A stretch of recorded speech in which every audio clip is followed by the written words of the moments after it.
Set your project directory. Make sure it's set to a folder called Dynamics. Click OK. Let's go to File. We're going to load a scene from the Scenes folder called MotionDynamics1. Motion dynamics behaves a lot like soft body dynamics.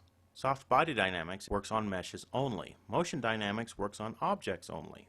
Where soft body dynamics uses an edge length as a spring, motion dynamics uses a spring that you create manually between bones and objects and items. We're going to focus on the tail. Set the camera to none. So middle mouse click and highlight Cam Tail 1. Let's go into Setup. Under the Effects tab, select Motion Dynamics. Let's add that effect to the tailbone. It's going to drag that outside of the hierarchy down to the bottom of the list and call it Cam_Tail Dynamics. I'm going to rename the Motion Dynamics node under that to Cam_Tail_Motion Dynamics. Now inside this node, there's a springs list. Now, due to the size of the capture, this is going to take up the entire left side of the screen. Let's expand that so we have an entire view of everything. We're going to start by creating a new spring master. This is like an organizational null for your springs. You can put your springs in different spots that do different things. In this case, we're just going to leave it at one spring master for now. To add springs, hold down the Shift key and left mouse click, and you'll see a marker show up where the spring is going to start. You just work your way down the list. Now the springs will draw in the order that you've selected the objects. Let's click on Make Springs. Each spring has a beginning and an end indicated by a gradient from green to red. We click into Animate and press play and see that this just falls right off the screen. We can access our springs inside the Animate tab by clicking on the Springs block and turn translation off. Make sure Spring Master is selected, otherwise you're just going to turn translation off for the currently selected spring. So we get a pretty good floppy rope tail here.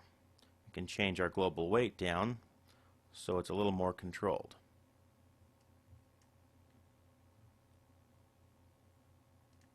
Now the neat thing about these springs is you can set up networks of springs or cages that control these springs.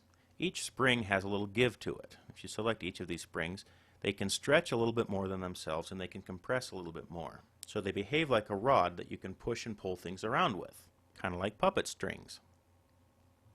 Let's create a new spring master. We're just going to call this one Tail Rods. Let's get out of the Motion Dynamics tab for now. Just going to select the hips, go into the Items tab, and create a null. Just going to parent this null to the hips. I'm going to move it up a little bit.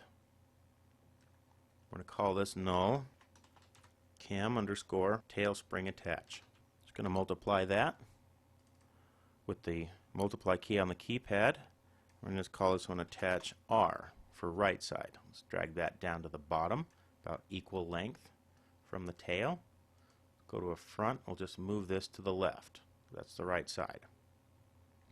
You can use the divide key on the keypad to mirror that across.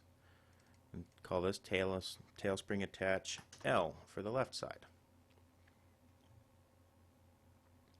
So we'll start with the easy parts first. Shut down the new items. Click on our Tail Motion Dynamics node and go back into Springs. While our new Spring Master is selected, hold down the Shift key, click on the null, and click on the second tail joint. Click on Make Springs, and just run down the list to the very end of the tail. If you select the wrong one, it just won't add a spring for you. So we should have everything selected here. Let's go to a perspective view. Let's do the same thing for the left and the right side. We'll start with the right side. Hold down the Shift key and left mouse click to create springs. Make Spring button, and work our way down the hierarchy to the tip of the tail.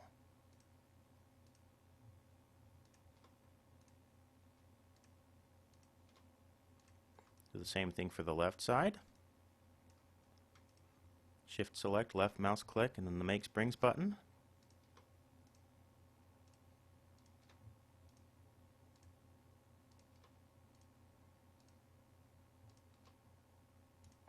And we've set up a cage of springs. Since each of these are rods, they can push and pull the springs around. So we go into Animate now and press play. You can see that they also bounce around. It's because the springs also have a weight at the beginning of themselves. If we select all of our tail rods and click on the little S box right here underneath the after and before IK, we can change all of those to be start positions. So we have a set of springs now that are being pulled against gravity by the other rods that are stretching and pushing. And each of these rods can also be moved inside Animate to pull or push around. So you can literally control it like a puppet on a string.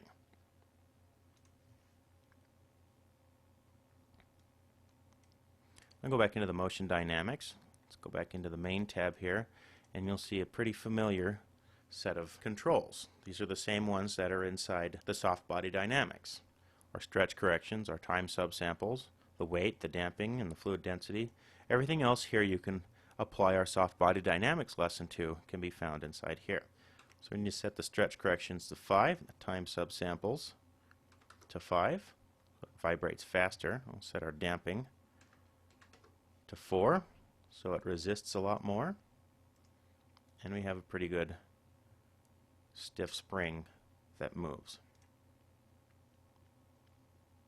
Let's remove that erroneous keyframe, and we can reset the positions of all these nulls. So this is a basic explanation of how to set up spring networks inside Motion Dynamics. Let's go to File.